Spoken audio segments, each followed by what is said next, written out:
ও উত্তর দিনাজপুর, কুচবিহার, আলিপুরদুয়ার, দার্জিলিং, মালদা, দক্ষিণ দিনাজপুর, উত্তর দিনাজপুর, মুর্শিদাবাদ, নদিয়া, বীরভূম, উত্তর 24 পরগনা, দক্ষিণ 24 পরগনা, হাওড়া, হুগলি, 2 মেদিনীপুর, 2 বর্ধমান, সমস্ত রাজ্যে আমাদের আজকের দিনে হুমায়ুন কবিরের যে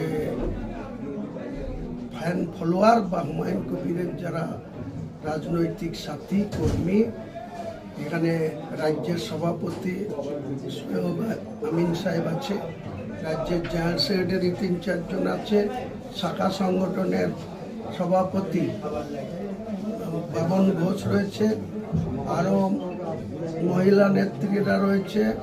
আমরা পরিপূর্ণভাবে আগামী দিনে তৃণমূল কংগ্রেসকেও উপযুক্ত শিক্ষা দিব, জবাব দিব রাজনৈতিকভাবে, এবং বিজেপির স্বপ্ন ভঙ্গ করব।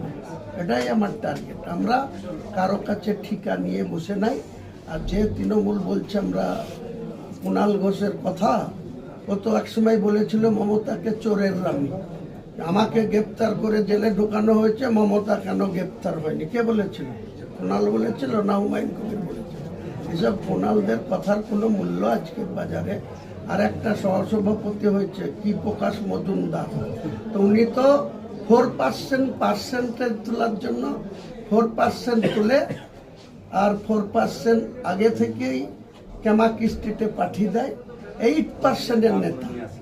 এসব সব বন্ধ হয়ে যাবে। শুধু 5ই মার্চ আসতে দিন, ইলেকশন কমিশন তার শিডিউল ডিক্লেয়ার করুক, মমতা ব্যানার্জি কেয়ারটেকার মুখ্যমন্ত্রী হয়ে যাবে।